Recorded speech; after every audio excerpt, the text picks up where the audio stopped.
আসসালামু আলাইকুম। বাংলাদেশ বনাম আরব আমিরাত আগামীকাল সিরিজের তৃতীয় ও শেষ টি-20 ম্যাচ। যদিও এই সিরিজে দুইটি টি-20 খেলার কথা ছিল এই দুই দলের, তবে বাংলাদেশ ক্রিকেট বোর্ড এবং আরব আমিরাত ক্রিকেট বোর্ডের সংযোজনতায় আরও একটি ম্যাচ বেশি খেলবে এই দুই দল। এদিকে গতকাল নিজেদের দ্বিতীয় ম্যাচটি আরব আমিরাতের কাছে 2 উইকেটে হেরে যায় বাংলাদেশ ক্রিকেট টিম। তাই সিরিজ জিততে হলে তৃতীয় ম্যাচে জয় ছাড়া কোনো বিকল্প নেই টাইগারদের সামনে। অপরদিকে প্রথম ম্যাচে 17 রান করেও দ্বিতীয় ম্যাচের একাদশে ছিলেন না পারভেজ হোসেন ইমন। তার পরিবর্তে শান্তকে দেওয়া হয়েছিল সুযোগ, কিন্তু সে আবারও ম্যানেজমেন্টের কাছে হারিয়েছেন তার আস্থার প্রতিদান। তাছাড়াও এই দিন নিজেদের দ্বিতীয় ম্যাচে বল হাতে একমাত্র শরীফুল ছাড়া বাকি সবারই বোলিং পারফরমেন্স ছিল খুব বাজে।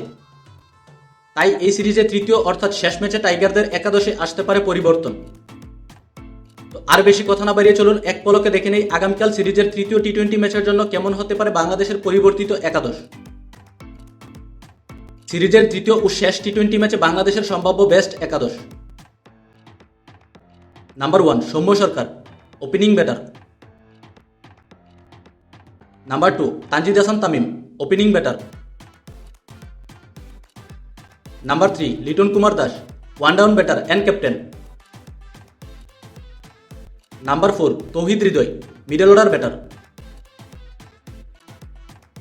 Number 5 Zakir Ali Anik, wicket keeper batter. Number 6 Shamim Hossain Patwari, middle order batter. Number 7 Sheikh Mehedi Hasan, bowling allrounder. Number 8 Rishad Hossain, bowling allrounder.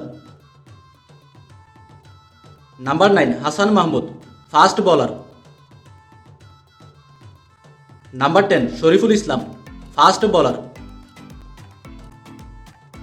এবং number 11 Nahid Rana, fast bowler.